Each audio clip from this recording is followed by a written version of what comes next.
Thank you very much, Senator Rockefeller and Ranking Member Senator Hutchison and members of the committee.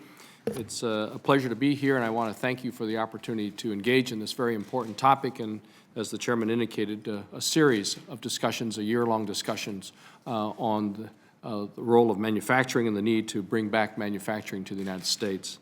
I'd like to begin by clearly stating that the Obama administration believes that manufacturing is essential to America's economic competitiveness.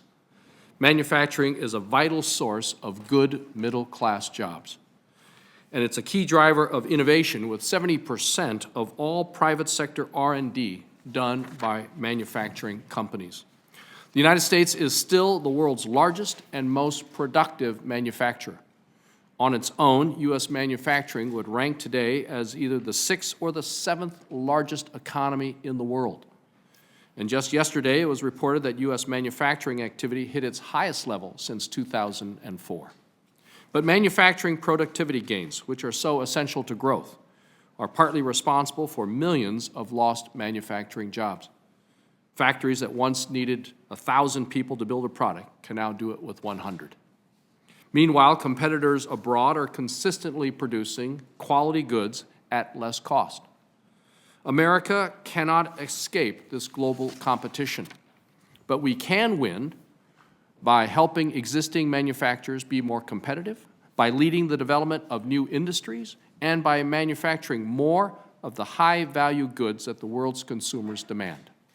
And it is important that when American companies invent something here, that they make it here.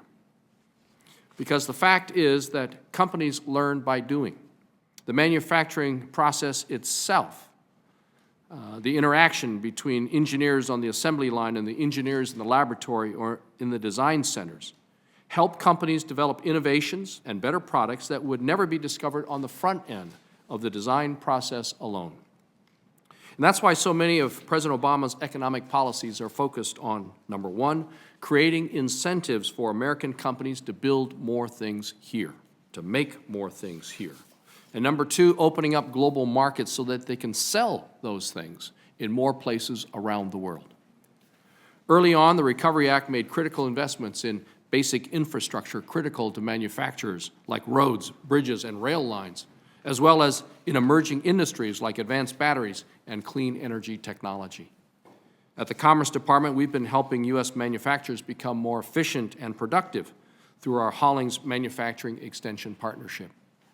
The Commerce Department has also been addressing one of the most urgent needs of manufacturers, fixing a broken patent office that had a 770,000 patent application backlog and a time frame of 3 years to act on a patent application. This is the status that existed when I arrived as Commerce Secretary.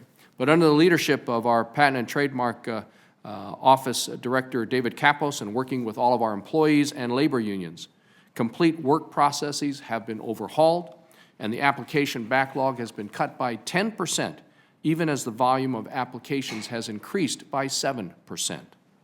Recently, we announced a fast-track measure that will let applicants have their patents evaluated in 1 year for a slightly higher fee.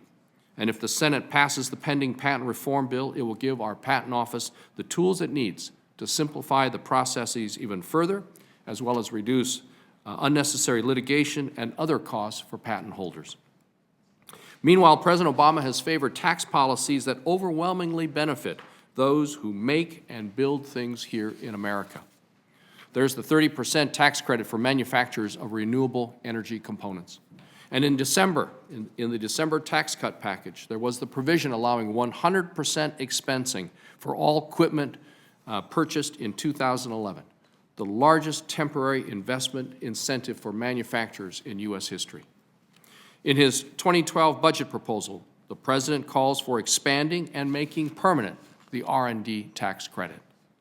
These efforts to spur domestic manufacturing have been partnered with an equal focus on helping our companies compete abroad through the National Export Initiative. Although the United States overall is a strong exporter, only 1% of our companies export.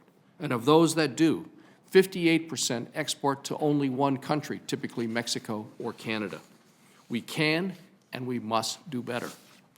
Manufacturers are responsible for 68% of all U.S. exports, and they've been a particular focus of our outreach at the International Trade Administration within the Department of Commerce. We've been working with UPS, FedEx, the Postal Service, and the National Association of Manufacturers to identify companies well-positioned to take advantage of new export opportunities. And we're pairing these companies up with our trade specialists in 77 countries around the world. And the sole job of these trade specialists is to find new customers for made-in-USA goods and services. And meanwhile, my department has led 35 trade missions last year, and that's a record. In fact, I just returned from India a few weeks ago, where I was helping 24 U.S. companies capitalize on new opportunities in the wake of the President's historic visit to India, as well as the reforms announced by the President on how India is treated by U.S. export control rules. So the Commerce Department and the entire administration are working hard to make our manufacturers more innovative at home and competitive abroad. I know that sentiment is shared by the members of this committee, as evidenced by your unanimous support for the America Competes Act, which supports research, education, and technology investments that are so critical to the future of manufacturing.